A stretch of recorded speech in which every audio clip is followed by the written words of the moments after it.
Hey guys, welcome in this week to our Sunday Bible study time. We appreciate you joining us today. We're going to continue in our study in the book called The Hope of Christmas. It's been a great study on the prophecy and the things that the Old Testament told us was going to happen years and years and years and years before the birth of Christ. So we're going to begin looking today at the next prophecy in the list. And it's the one about being born of a virgin. And there are two scriptures that we're going to use today from Isaiah chapter 7, verses 14. And then I'll get Josh to read Isaiah 11 and verse 6. And the first one from Isaiah 7:14 says, "The Lord himself will give you a sign. Behold, the virgin shall conceive and bear a son, and shall call his name Emmanuel." And then Josh says, "The wolf shall also dwell with the lamb. The leopard shall lie down with the young goat, the calf and the young lion and the fatling together, and the little child shall lead them." And that was from Isaiah 11, verse 6. So two prophecies about the things that are going to take place. And this is what the author says. It's an age-old story, perhaps best brought to life by the youngest of Christ followers. In churches across the land, the birth of Jesus will be celebrated by the shepherd wearing his oversized bathrobe and holding his too small crook. Mary, draped in blue and busying herself with her favorite now swallowed doll. The king from the east waving to mom, who snaps pictures from the first pew. The lamb from the 3-year-old class wandering around, as lambs do.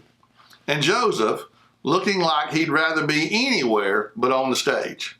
As Isaiah wrote when he was describing the righteous kingdom Jesus will one day establish, "A little child shall lead, and children do indeed lead us to the manger at Christmas time." Right. When we think about Christmas and we think about the prophecies, it's really exciting to think about those things. And there's nothing that brings a family together like a children's Christmas play. Right. You know, everybody comes out to watch the kids, and that picture that he just painted for us in words happens just about every year in churches all over the place. Let's look at how that prophecy was fulfilled. Josh, I'm going to get you to read that from Luke chapter 1, verses 26 through 33. It says, "Now in the 6th month, the angel Gabriel was sent by God to a city of Galilee named Nazareth, to a virgin betrothed to a man whose name was Joseph, of the house of David. The virgin's name was Mary. And having come in, the angel said to her, 'Rejoice, highly favored one. The Lord is with you. Blessed are you among women.' But when she saw him, she was troubled at his saying, and considered what manner of greeting this was. The angel said to her, 'Do not be afraid, Mary, for you have found favor with God. And behold, you will conceive in your womb and bring us forth a son, and and shall call his name Jesus. He will be great, and he will be called the Son of the Highest. And the Lord God will give him the throne of his father David. And he will reign over the house of Jacob forever, and of his kingdom there will be no end.'" And that's Luke 1, 26 through 33. So when you look at, again, what the angel said to her, you know, he said, "Don't be afraid." In one translation we read. Here he says, "Don't be troubled." Right. But the picture that he paints for her would bring fear to most people and would cause great trouble. But this is what the author wrote. He says, "God's ways aren't our ways, and the plan of Christmas might have had even the angel Gabriel scratching his head." Sure. He said, "What a privilege to share the news that the long-awaited Messiah is about to walk the darkened earth. But I certainly didn't expect a young woman, actually still a girl, to be the first one to hear the news, much less be the one to give birth to the Almighty's only Son. And to think, she lives in Nazareth. I've heard it said, can anything good come from Nazareth? Now someone wonderful beyond words is coming out of that city." That's right. When you think about that, I bet Gabriel was wondering what God's plan was and how this was going to come about. Well, I say he was probably wondering. I don't know if he was or not. He was an angel. True. But I know if it was me, those would be my thoughts. I'd be a little concerned. In the world is going on here?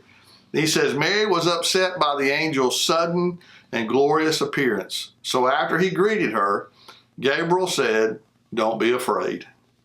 Somewhat reassured, Mary listened, asked a few questions, and then set an example of godly submission and trust. She said, "I am the Lord's servant. May it be to me as you have said." May we follow the example of this one chosen by God. Man, if we could look at what God has for us, the events that come into our life, even when we can't explain them, right, even when we don't understand, even when they seem bad, if we could look at them and just go, all right, God, if that's what you want, I'll do it. Right. Like Mary did. I mean, how much different would life be for us Well, yeah. and for those that are around us? Because what an example we would be. I think that's the case a lot, especially like when we pray and we ask God for things, but we always state our way, what we want to happen first. And then we say, but if you want it to happen that way, instead of, seeking God's path first and letting his will be done. It does seem like we plan all the events and ask God to get on, just like it, fulfill it for me, instead of us trying to figure out what he wants us to do and doing it. Mary was very accepting to God's plan. Let's read what he said about the promise, Josh. I'm going to let you read that. It says, Emmanuel, God with us. It says, she was favored.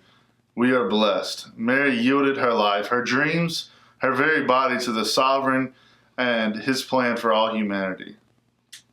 The holy God, who had been immeasurably far away since our first mother and father sinned in the garden, would come to earth through young Mary's holy womb and be Emmanuel, God with us. Some people will make their annual or semi-annual visit to the church in honor of God, who has come near. But if this babe truly is God, does he not deserve more attention than Christmas Eve and perhaps Easter Sunday? Jesus has come close for a reason, actually for several reasons. He wants his wandering sheep, sinful human beings, to recognize their sin, receive his forgiveness, and live with him, now and for eternity, as the Lord of their lives.